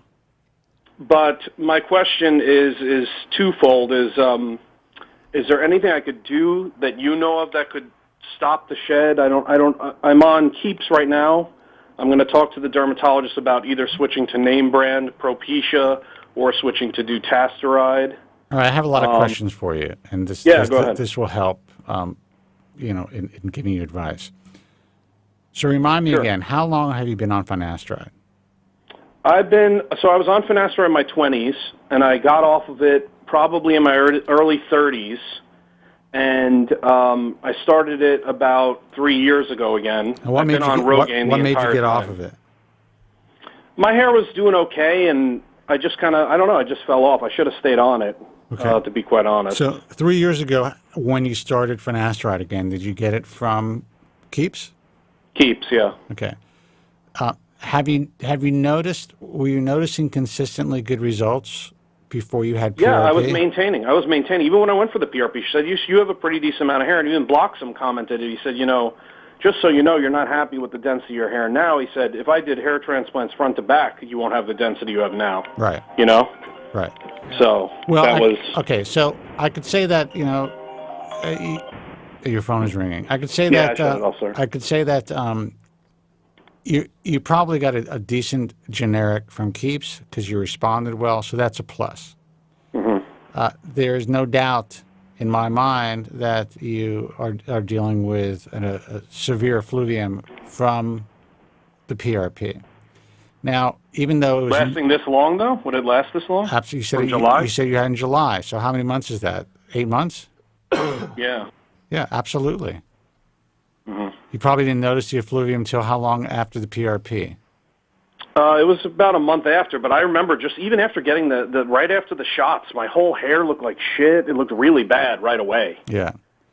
It's very possible that that was what was re-injected into your scalp was platelet poor plasma. It wasn't spun correctly, it wasn't separated correctly, and it wasn't actually turned into platelet-rich plasma. And there's a lot of reasons why that is. Some of it has to do with the kit. Some of it has to do with preparation. Every step of the process in creating platelet-rich plasma affects how effective it is, if that makes sense. Yeah. Right. Most people just will buy some kit. Some of the kits are FDA cleared. Some of them are not. Some of them are open. Some of them are closed. And they're just kind of like told how to do it by the manufacturer of the kit or the centrifuge or whoever's selling them the devices. They don't know shit. And they're also not testing to see whether or not they actually did create the growth factors that are needed to help induce hair growth. So with that said, there was probably nothing injected into your scalp that's going to cause you any long-term damage. But you are going through a shed, which has to resolve on its own. I would say there's nothing that you can add right now that is going to help you as far as slowing it down or stopping it. You're at the eighth month mark. You'll probably start to notice that it slows down within the next couple of weeks or the next couple of months. But now it seems honestly to be getting worse. I'm noticing more and more hairs in the shower every day. It's very possible because now you're also dealing with a separate issue, which is a separate inflammatory issue of your scalp, right? Right. It's itching. Yeah, I got to see my dermatologist about that. Right. And I'm sure he'll do a scalp biopsy. My question is, if he prescribes something like a steroid, could that affect hair loss, increase hair loss, or was that something that could help the situation? Yes. It could increase hair loss, but it could also help the situation. That's the thing. You just don't know. Right. I just, and I don't mean to use you as a cautionary tale, but there's a lot of people who are listening to the show and who are going to download this later. This is a cautionary tale to not fuck with anything if you're in a decent position. I do think that you could recover from this, and I think that I'm really glad that Dr. Bloxham essentially turned you away from having surgery, because that would have been irresponsible for him to put you in that position. No, he seems like a good doctor, and I meant to ask you what your thoughts were on him as a surgeon, because I watch his videos. He does the comb throughs. He seems very thorough. He was trained by somebody who was known to do really great strip surgery over the years. Yeah, Feller. Yeah. I mean, they kind of come, because he was trained in that environment, they have similar mentalities, some of which I don't agree with. You know, some of the situations, some of what they espouse, is that the word, Joe? Espouse, is I don't agree with. However, from what I've seen, he seems to have really, good surgical skills. He does really good strip surgery. They have a good team, a good staff. They kind of shy away from FUE, which I think is a mistake, to be honest. Because I was looking at him, and I was also looking at Dr. Wesley's in the city, because I'm in New York, and also I found on Joe's channel, the hair transplant channel, he reviewed recently, or maybe, I don't know if it was recent, but there was some clinic in Texas that he was never aware of, and then he found it, and I looked at that guy's website, and his results are phenomenal. Joe Yaker? Yeah, I can't remember who it was. Yeah, I think so. He's good. He's young. He's good. But some of those, it's hard to see with photos because they can doll the hair up. 100%. And photos are bullshit. They make it look a lot thicker. In general, photos are bullshit. Wets it down so you can see. There's no hiding that. You know what I mean? Yeah. Well, actually, let me stop you. There is. Wetting the hair actually hides imperfections with multi-hair grafts. And I'm not saying that he has that issue. But that's one of the biggest tricks in the trade. Wet, yeah, it's one of the biggest tricks in the trade.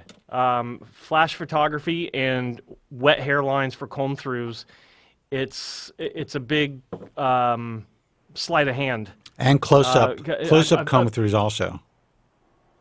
I've seen, depending on the situation, but I've seen a lot of cases where the video shows a wet comb through, and then later on you see it dry, whether it's intentional or not. Like, I've actually met some patients where I'm looking at them, I'm like, you're the same person in this video. They're like, yeah. I'm like, okay. Yeah, wet hair. Yeah. It hides everything. Even my own, this is what's funny about that. Even my own hair transplant, before I got repaired, when I had 6 hair grafts that were, a few centimeters apart, even my hair at that point, I could wet it and comb it, and it would look so much better. It was actually presentable. Mm-hmm. The problem is I couldn't keep it wet, and gel didn't work very well. So I still had very few hairs, but it looked more natural.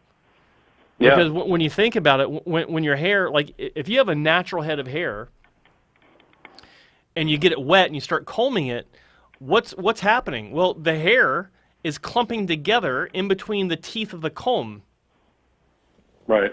And so if your hair is dry and it looks clumpy and pluggy, it's the great equalizer when you've got wet hair and you still use a comb, because it separates those groupings just enough to where they're only as big as the space between the comb, just like natural hair. So it does a big job in naturalizing unnatural looking hair, if that makes sense. Again, not saying that Bloxam is trying to hide anything. It's just it's not as effective as people think. It's not as helpful. No, I know he does. He's got a team of technicians that are good. He uses the high-powered microscopes. My question is, between those 3 doctors, if you had to go Wesley, Bloxam, or I can't remember the guy in Texas, you just said it, but Yaker. Yaker. Which would be the one you would go with? That's your choice, man. That's all I'm going to say. I mean, I think they're all reasonable choices. Both Dr. Wesley and Dr. Yaker are accepted members of the IHRS. So, if I were to tell you just to go to them, I would seem biased. Mm-hmm. I was surprised Bloxam wasn't on that list because he's a good. He never applied. Oh, okay. He hasn't applied to the organization. Okay. And I'm very fair. I think that he was trained by someone who really had a lot of time on tissue. When Dr. Feller... Yeah, no, he does great work. When Dr. Feller applied to the organization many years ago, he wasn't even using microscopes. And I was able to convince him that if you want to be a part of this group, part of what we do, I mean, you have the skill set, you have to have the right staff, and you have to get stereo microscopes so you can really dissect these grafts. Originally, when I first spoke to him, he said that it didn't improve. He didn't believe that it would improve the surgery. And then he called the radio show a few weeks later. He says that he was converted. He's now believes in microscopes. He's a believer. So, yeah. Make a long story short, he was part of the IHS for a long time. He's no longer really performing surgery. He kind of stepped down and handed over the practice in a sense, or Bloxham was working for him, or as a partner in quotes. So, if Dr. Bloxham applies at some point, we'll take a closer look. But from everything I know, he seems to be doing really good strip surgery. Okay, and as far as the effluvium, I've tried everything. Like I said, Nizoral. I've been on Nizoral anyway, the 2% shampoo. I've tried coal tar shampoos. I've tried zinc. Now I'm going to the dermatologist in 2 weeks. Is there anything I could do to recover from, stop the effluvium? And if he wants to do a steroid, let's say, is that something I should shy away from or get on? You know what I mean? Here's a question I have for you also. Are you in good condition? What's your shape like? I mean, do you take care of yourself? What's your diet like? I'm 42. The job I have, I sit a lot, so I'm not, if you saw me, you wouldn't think I'm fat or obese, but I am overweight for what my body type is. I don't eat a lot of fast food, but I do eat a lot of delivered foods because of, again, my job. I'm working all day, so I don't have really free time to break away. And what about your sugar intake, like your glucose intake? Are you sugar's pretty high because I drink a lot of coffee with sugar. Yeah. I've thrown every other thing at it. I take multivitamins, biotin, I take L-lysine. I even tried that Nutrifoil crap. I'm still on that. Try your best. Wow, you bought that? Try your best to eliminate as much sugar from your diet as possible. And that can contribute to the irritation, you think? It could absolutely contribute to your inflammation, for sure, 100%. Okay. And it's an incredibly inflammatory food, and especially if you are more susceptible as you're getting older, your body changes. You'll notice. Yeah, I'm 42. I believe you'll notice a significant difference if you kind of lower your carbs, your high glycemic index carbs, what are they called, Joe? Not complex carbs. And you're saying as far as the steroid could go either way, right? I don't even know if they're going to put you on steroids. They may or they may not. But I would say that if you really worked on your diet, there's a good chance you're going to see that your scalp is going to clear up. Anything else you recommend besides cutting the sugar? Yeah, cutting the breads, the fast carbohydrate. I can't think of the carbohydrates. The carbohydrates that really spike your insulin, which are white bread and sugar and cola and all that shit, rice and stuff like that. Try to remove that stuff from your diet. You want to have low glycemic index carbs like vegetables. Fruits are okay to some degree because it has a lot of fiber. But really cut out that type of junk. If you're going to get burgers and shit like that, maybe get fast food or whatever or takeout. Just try not to have the buns. Try to eat a little bit more protein, and the carbs that you have should be from fruits and vegetables, mostly vegetables. And don't have Replace the sugar in your coffee with stevia. Try to find a low bitter stevia. That's what I use every day for my coffee. Okay. I have 1 cup of coffee in the morning. Simple carbs. Thank you, Patrick. Thank you. Joe couldn't help me with that. Someone suggested adding microneedling, but I didn't think that was a good idea with the current situation. No. Look into adding curcumin or turmeric into your vitamin intake. Yeah, I think that's in the that helps with Nutrifoil, inflammation. if I'm correct. Nutrifoil has curcumin, I think. Maybe a low dose. Yeah, who knows? But I take a variety of vitamins in the morning, and that's one of the things I take separately is my turmeric. So I recommend that. Someone said also maybe a vitamin D prescription. That's a good thing to take. Vitamin D, have you heard that? Yeah, I mean, if you have low vitamin D levels, then for sure you want to raise your vitamin D. I mean, you can get it from tanning.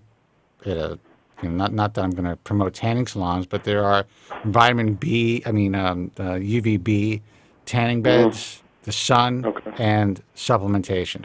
I would say especially because it's winter here, so we're not getting any sun really. Yeah, and you should have that for COVID anyway. But get a good D3. You could start off slow. Don't take too much at once. I mean, I would say a minimum of, and again, we're not physicians, but minimum of 2,000 international units a day, and then kind of work your way up. Because with the effluvium, I even noticed now, even the don't, I had a very thick back of the head, very thick, and now it is thick, but when you can tell when it's not as thick as it was. And the sides I can see are starting to go a little bit now too. Like, look, in 1998, when my first book was published, I wrote a chapter on basically following a low glycemic index diet or sugar balancing diet. Everyone thought I was crazy. The original doctor who was going to write the foreword chose not to write the foreword. Now he regrets it, to the book because I had that chapter. But I also had a doctor by the name of Dr. Barry Sears, who invented the Zone diet, write a page in my book.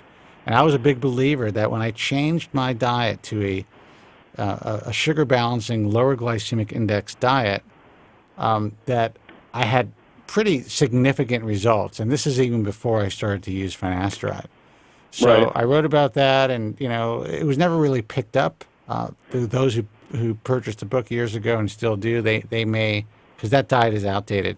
But I was always a believer in that, especially if you're dealing with any type of inflammatory or inflammation of your scalp.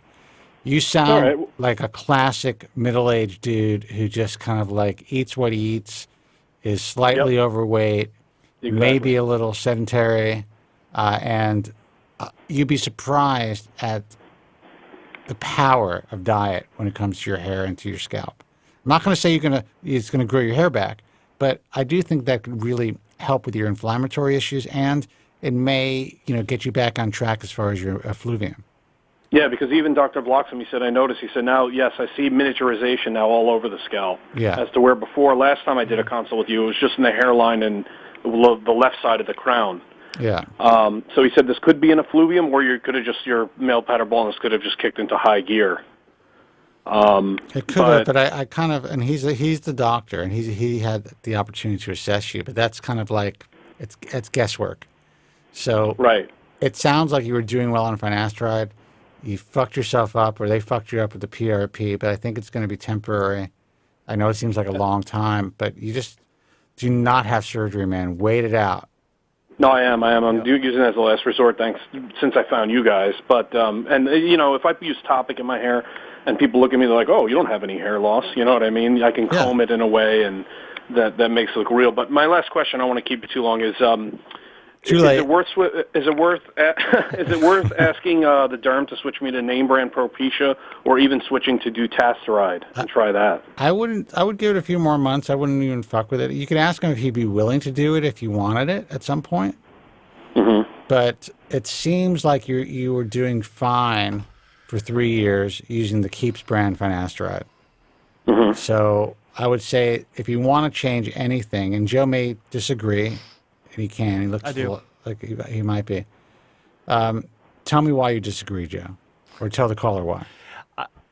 I would take everything back down to baseline. The basics of what we know works. Like if finasteride works for you, then go back to the name brand. That's the default standard.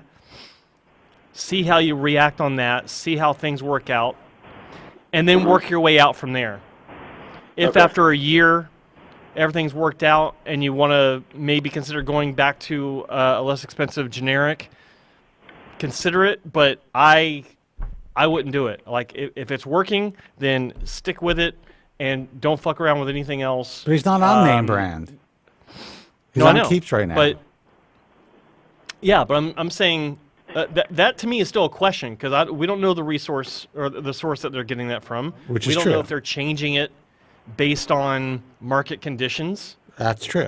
Like it could be just like at the pharmacy where they change the generic without even telling you. Absolutely. So go back to the default. Go to the name brand. Get ProScar so it still costs less. Where you can quarter it into 4 pieces instead of taking a full tablet of Propecia. Reduces the cost a little bit, and see how that works out for you. Don't mess with Dutasteride. That is reasonable, when I think about it. And, because you were on it for a short period of time, but you also got on it before COVID. I mean, it is possible that, because of the supply chain, it's possible they switch from an Indian generic to a Chinese generic or something like that, it's very possible that it was just kind of coincidence that, maybe the generic was switched, which is a possibility around the time you had the PRP. That's a thought. So maybe it wasn't the PRP that threw you into an effluvium. Maybe it was switching the generic. The problem is we don't know if it was switched or not. So I understand Joe's point. I'm a big brand person, for sure, or at least I'm a person who wants to be shown and know what the generic resource is, and if it's working for you, it has to stay consistent. All right, guys. Well, thank you for all the info. I really appreciate it. All right, good luck, I'll check man. back in with you. All right, All right, thanks. Take care. All right, bye. I hate when that happens. Yeah, I do too. Like, these treatments are supposed to help. And I hate hearing about someone going in for an already questionable procedure or treatment and then winding up maybe from the treatment. Like, we don't know. But still, here we are, 8 months later? Or 7 months later? I can tell you this for sure. There's no doubt. And based on someone's personal experience, someone in my life, someone that I know well, there's no doubt now that not all PRP is created equal. Some PRP works, and some PRP from people who claim to be, masters at it, do not work and actually cause more harm. That is just the reality. And for this nurse practitioner to tell him that she's not heard of any cases of shock loss, it means that she's not been doing it long enough. Like, that's amateur hour as far as I'm concerned. It's all amateur hour. The majority of PRP that's being performed in this country and around the world are by complete rank amateurs. People who know nothing about hair, who can give a shit and really don't understand how they could assess what they're re-injecting back into people's scalps. They don't have the right equipment. No one knows. It's just blanketed PRP for hair loss. Let's go. And then you'll see some, 7-minute segment on Good Morning America, and everyone's off to the fucking races. Talk about edge technology. Talk about misinformation. The entire world, the mainstream media, I mean, that's all they do, especially when it comes to this industry. The status quo is misinformation. Yeah. Anyway. Unfortunate. Oh, Dr. Yates says he has the best PRP. What does that mean? Yeah. It's like, what does it even mean? What does that mean? How does he have the best PRP? I want to know. Compared to what? Compared to whom? Rob Hellner, tell us. What does that mean? Or what does he say it means? All right, guys, we got about. What was that? What was that? Well, I'd like to know. Is he claiming it works every time? Like there's a noticeable visual improvement with every treatment that he's ever done? Like what's he comparing it to? I'd like to know, Dr. Yates. Call the show. I'm going to tell you who has consistently positive results in his clinic. And this is a person who is not a physician. He's a PhD, and he's a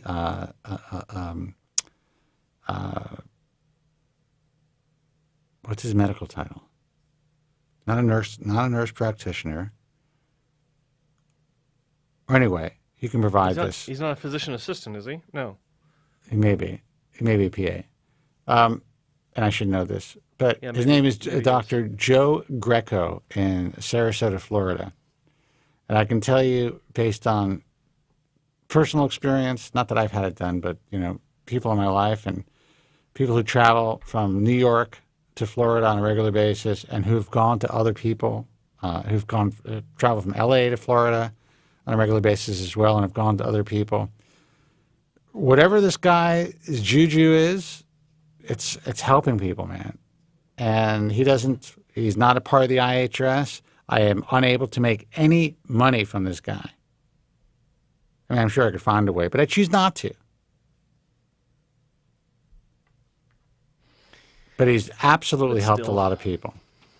Let's take a phone call. Okay. Hey, you're on the air. Who's this and where are you calling from? Hi, guys. This is Mike calling from Denver. Mike, what's happening, man? Hello, Mike. Hey, doing great. I've called in before. You guys were super helpful as I've been looking at potential transplant options. And so I had done, I guess I should do my background. I'm a 39, Norwood 6, pretty far gone. And I did consultations with, probably 8 or 9 different places, like good. Pretty much sending my photos in and getting the doctor to comment. I did one in person in Arizona, and the rest have kind of just been virtual around the U.S. and in Turkey and India. But I was just wanted to be real thorough in my research, so I hopped on a plane and flew to Bulgaria. No shit. And I did a consultation with Dr. Zarev. Good for you. Mm-hmm. Yeah, really. Like, what? I'm being serious. I think that's great. Fucking A. Good for you.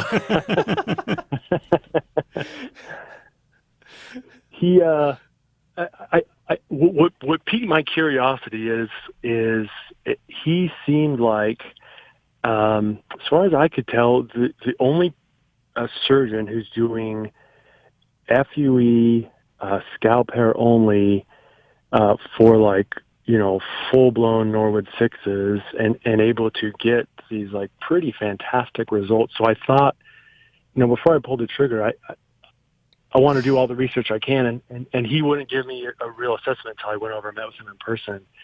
And it was really impressive, incredibly thorough. It was a 3-hour consultation. He showed me tons of patients that looked with my hair characteristics are similar to my pattern of balding and what I could expect, best case scenario, and tried to be, pretty realistic with me, and talked about, his procedure and how he's able to get done what he gets done. And so I left there feeling like, man, I'm sold. I think this is it for me. But I'm a little, I think what's making me skeptical, and I'd love your guys' opinion on this, is the other clinics, like maybe a Eugenics, for example, or the one I went to in Arizona, or the Hassan and Wong, who I consulted with, they were all great. They have a lot more patient results that are maybe publicly available, like in forums and things, and YouTube. And Dr. Zarev has that, but you can tell he just doesn't really care for, have much of a mind to do lots of. It all comes down to marketing, man. He's not a huge marketer. He's also young. Yeah. He's relatively young in this field, and I can tell you that he just has an incredible work ethic, great hands. He's like a fucking machine. And he's just not out there. He just doesn't have people out there pimping out his shit on a regular basis. To me, that's the big difference as far as why you're not seeing so many patients online and videos and shit like that. And also, he doesn't have as long of a time in this field. He's a young guy. I'd also say it has to do with, it's like, he spent 3 hours with you in a consultation and he's doing surgery. When does he have time to post a bunch of results or follow up with patients to get them to post?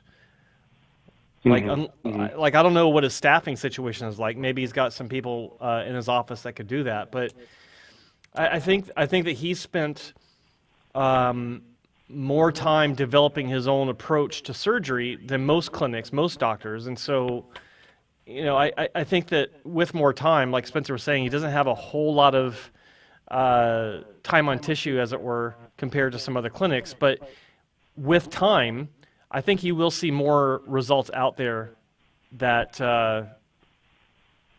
will reflect more of the quality of his work. I've not seen any of his patients in person, but I've seen a lot of his work. Like I worked on some of his presentations for Global Hair Loss Summit 2021 and the previous year in 2020. And I look at it and it's just like, damn, like he's doing some good work. For sure. But like Spencer said, his work ethic is crazy. And he's really focused on doing the best job that he can, and looks like it's pretty effective.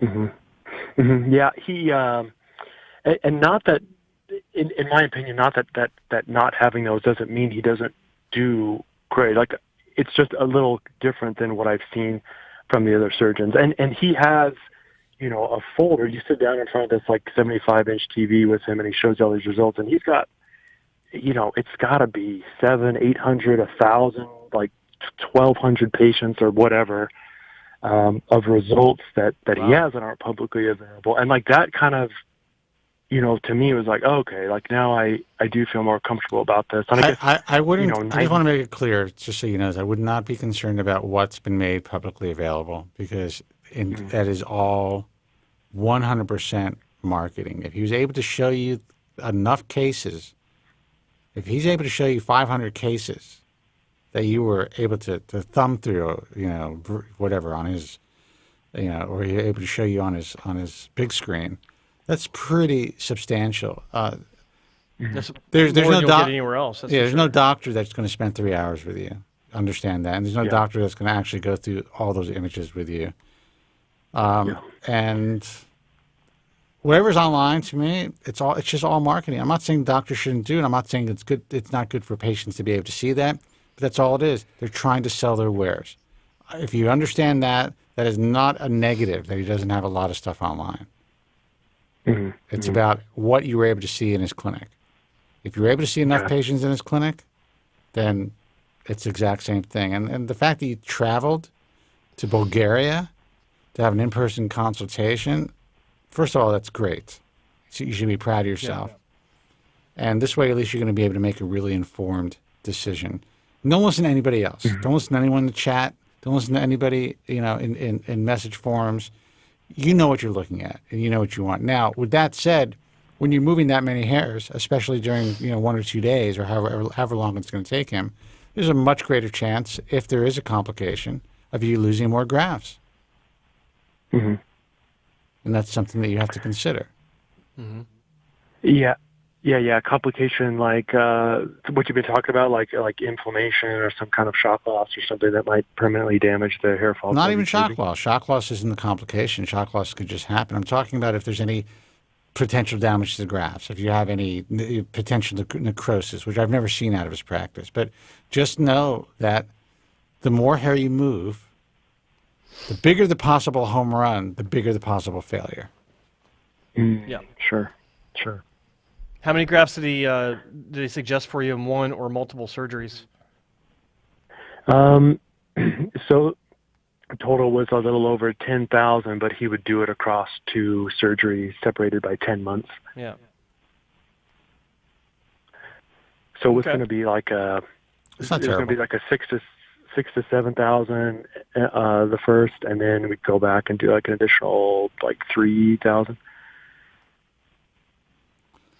Look, that's a lot of hair to move in one session. It is, but I will say that based on what I've seen from this guy, he seems to have a pretty high success rate doing it. So if you're going to go that route, if you're considering moving a lot of hair at once, he is a guy I believe that can do it. With that said, you're taking a chance no matter what. You know, if you lose, you're losing more hair. Yeah, that definitely was, you know, when other centers were talking about, you know, being able, like, doing, like, maybe 5,000 compared to what he was saying, like, maybe that's a less risky thing, but I wonder, there just must not be as much, like, coverage and density, obviously, with the... Well, there won't be as much coverage and density. You're not going to get the home run look. And also understand that everyone works within the parameters in which they are most comfortable.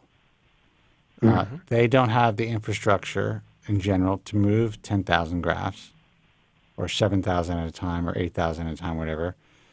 And most of these docs are unwilling to work the hours that Dr. Zarev is and do everything that he does by himself, essentially. You know? So it is what it is. I mean, it's the practice of medicine. Now, again, I'm going to be clear. If he fucks you up, I mean, it doesn't mean you're going to lose all the grafts, but you can lose a higher percentage of grafts if things go really badly. That's something you just have to keep in mind. Mm-hmm. Or you can go for it, and you can be one of these guys that are like, holy shit. And he has a lot of those. So you can be one of those guys. That's just a choice you have to make. You just have to go in with your eyes wide open to every possible scenario. Yeah, definitely. You guys have opened my eyes to that as I've listened. I think I'm going in with some realistic expectations. And like you're talking about, I mean, the work ethic is pretty insane. I mean, these are going to be like 2 11 to 12-hour back-to-back days. And he does like, 80-90+% of it. Like, he's cutting your hair. He's taking the photos. He's very meticulous about, every little aspect of the surgery. Dude, the guy's young. He's like a young Dolph Lundgren. I don't know if you know who that is. Mm-hmm. Can't pronounce his name. Yeah. I mean, he's super fit. He can do it. That's his thing. You know, you're not talking about a 55-year-old guy who's, is ordering out Chipotle every day. so it's just a different animal. But, where's all the hair coming from? Is a certain percentage of the hair going to be moved from a less safe zone? You're already in Norwood 6. How old are you? 39. I've been at a 6 since I was probably 29 now. Okay. So are you taking medication? Yeah, I'll do, I'm on a half dose of Finasteride. Okay. So you're doing something to do your best to preserve your donor. If the donor's been stable all this time, there's a good chance it's going to stay relatively stable for at least another decade or more. Don't quote me on that, but you're also taking medication, which is going to help. All I can tell you is I've seen some really good results. I know he's a very caring and diligent and just a hard-working guy. He's a hands-on dude, and he's performed these type of procedures many, many times. That's what he's known for. So if you're going to go that route, he's the guy to go with, in my opinion. Mm-hmm. Yeah, now I just got to wait the 12 more months. He's booked out for a really long time, which is actually positive. I think because, if all these people are trusting him, I mean, that kind of bodes well. I'd be worried if it was like, why don't you come back next week if he wasn't very busy. But since there's so much demand for his service, that kind of gives me a little more faith that he's obviously doing a really good job where he does. I think he is, but again, I can get the call one day, or I can get a complaint to the IHRS that, he cut someone's head off. I'm just kidding. Well, that someone got really fucked up. It happens. Mm-hmm. I've worked with guys for 20 years, and all of a sudden you're like, what the fuck? How did this happen? Mm-hmm.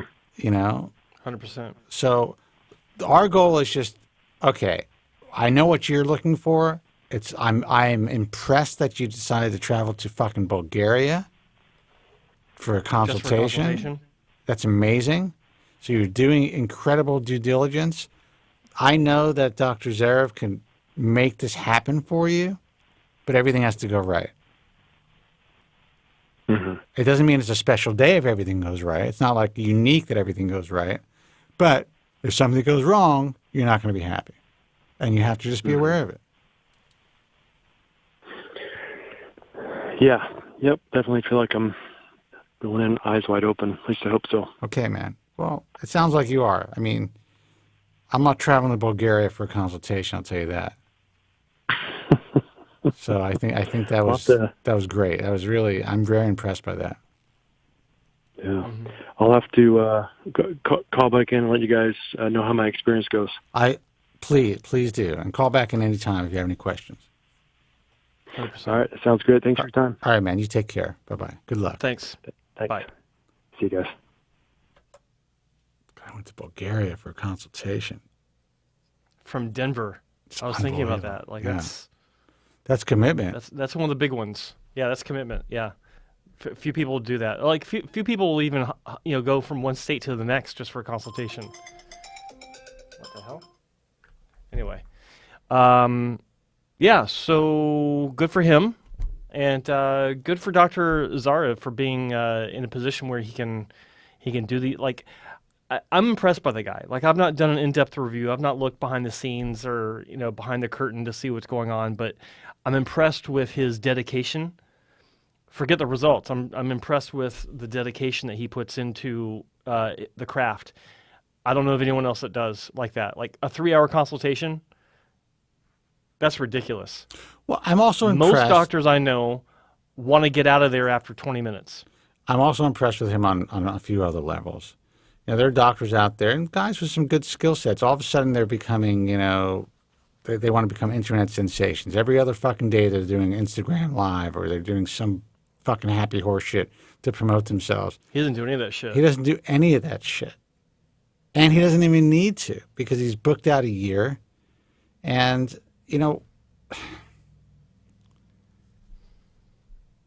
I don't know. This is fucking medicine. And when I just see all of this stuff, especially what's happening on Instagram and even from good guys and on YouTube, I'm just like, Jesus Christ, man. This is why everyone's so confused. And eventually, no matter how good these guys are, as they continue to grow, there's going to become the cracks in their practices are going to get wider. Yeah.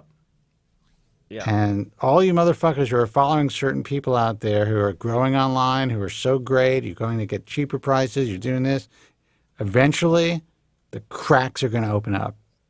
And it happens every time. It happened with some guys in Turkey. I know it happens. It's just happening. It's just part of the culture of this field. The money starts to come in.